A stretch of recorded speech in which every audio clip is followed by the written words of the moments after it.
What's going on, guys? This is KNasty3890 here. Welcome back to another MLB 18 The Show franchise video. Today we're doing another franchise experiment.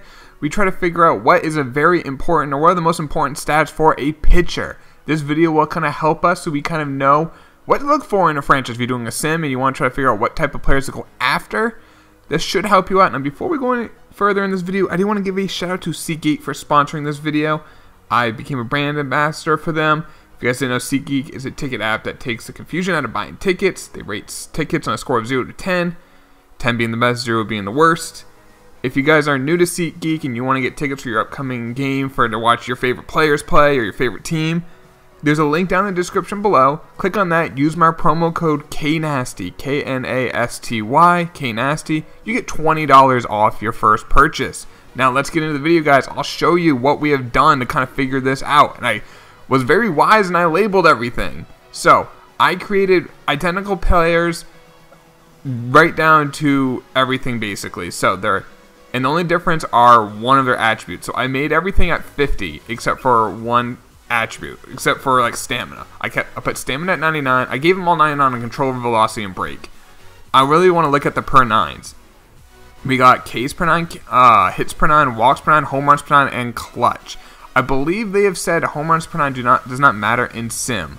I believe they've said that in the past. I don't think it's been confirmed this year. Maybe we can confirm it though if it matters or doesn't. So as you can see, this guy we labeled him hits per 9. His hits per 9 is at 99. This guy we labeled home runs per 9. His home runs are at 99. Everything else for the per 9s or clutch is at 50. They all use the same pitches: fastball, curveball, changeup. They're all right-handed. I made sure their potentials are all 80.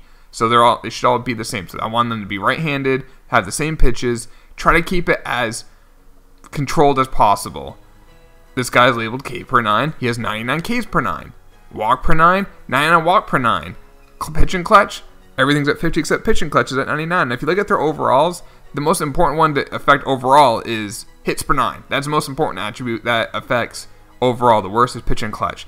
I feel like the guy who will have the best year is walks per 9. I think he will have the best. Let's go. We'll probably do this simulation a few years, but it'll be the same year. We'll just reload the franchise and just see it so it's all the same, and we can kind of see, is it pretty consistent with what happens. But let's sim this year and see how everyone did and see which stats are the most important.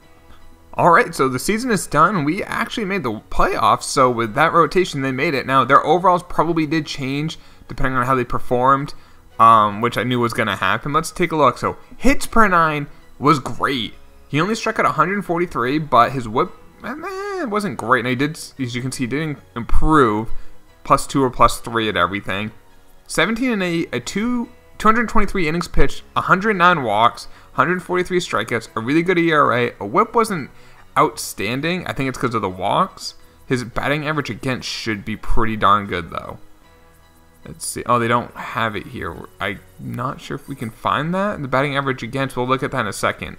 So a 3.03 ERA, though, is very good. Home runs per 9, he was bad. He actually decreased a lot.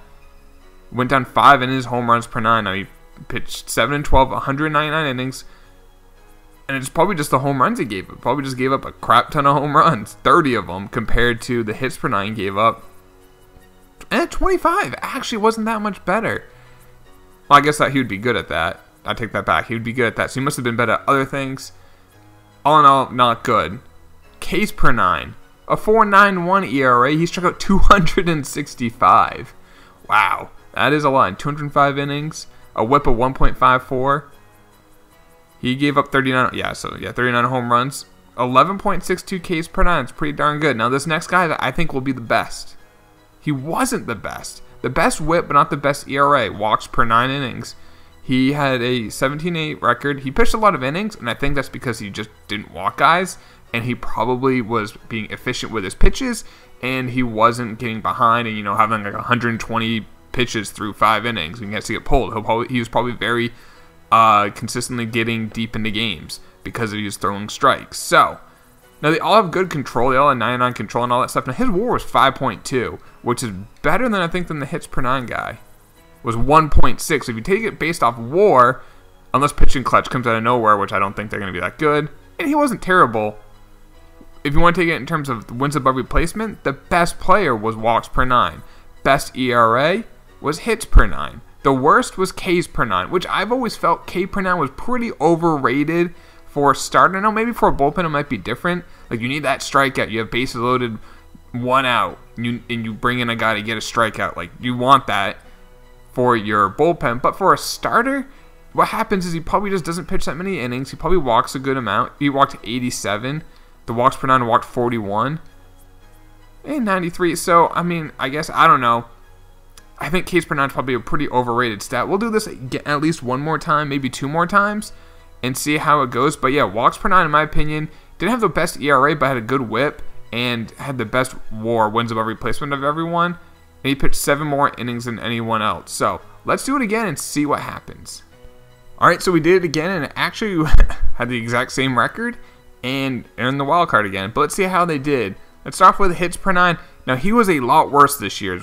Now, I thought the last year we did it, his ERA was better than what it should have been because his whip was quite high.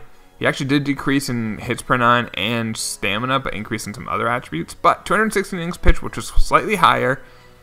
He walked a good amount, struck out not that many. But like, I just think with the amount of walks that he's having, and the hits do help. I think it's an important stat. But all in all, it was alright. Home runs per 9, terrible. He was terrible this year. That one seems to be not that important. I'm not sure if it's less important than Ks per 9. His whip was 1.7. That's really bad.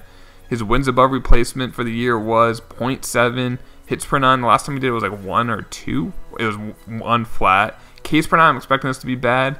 Yeah, not that good either. Even though he's hot, so he finished the year strong, a 5.26 ERA. Did strike out 253, so that's nice. Did strike out a lot of guys, but he wasn't good. His whip was high. His ERA was high. His WAR was 2.5, so that's pretty solid at least. Now I think walks per 9 would be the best. Sure enough, it was. His walks per 9 actually decreased too. He pitched 219 innings, slightly less than the last one. Only walked 42, a 3.69 ERA. Nice. 1.21 whip. His wins above replacement was 2.2, so not as high as the prior one. And then pitching clutch, a 4.46 ERA, a 1.46 whip. All in all, he was okay. I think the pitching clutch will help him. Like, if he's in, I mean, he's going to give up a lot of base runners with this average whip in this situation, and he's probably just getting out a lot of those jams. His WAR was 1.6, so I think doing this, if I had to rate the most important stats, not like what pitches they have, or like their control velocity break or the stamina, but I'm looking at like hits K per 9, walks per 9, home runs per 9, or clutch. I would rank them as walks per 9 most important. I'd say hits per 9 second most important. I probably would put pitching clutch third, but I think it's walks per 9, hits per 9, and then there's a big drop off to the last 3. And I do pitching clutch, probably Ks per 9, and then home runs per 9. But those two, I'm not too high on them either. I'm not too high on those last 3. So when you're looking at a guy, and if you're doing a sim, you're doing a franchise, and you're looking for a certain player, look for those guys with good walks per 9 or good hits per 9. They may not throw those sexy stats where they strike out, like he struck out 136, walks per 9, struck out 130. They're not going to strike out a ton of guys. They're going to get outs for you. They're going to pitch well. They'll pitch longer in the games. They'll pitch more innings for you. And I think all in all, that will be a good thing. As you can see, everything was the same except for one attribute, and you can see they were a lot better. 2 runs on their ERA better if you use a walks per 9 guy. That's a lot. Now, if I gave him like 70 attributes of other stuff, he could be a superstar, like, and with just one elite attribute in the walks per 9. So I thought that was going to be the case. Turns out that is accurate, at least on this little demonstration of it. I don't want to go too many times. I think that's getting redundant. But I would love to hear you guys if you have any other questions about it. Leave me in the comments down below. If this video did help you, please drop a like on the video. Subscribe if you're new, and I'll talk to you later, boys. Take it easy. Peace.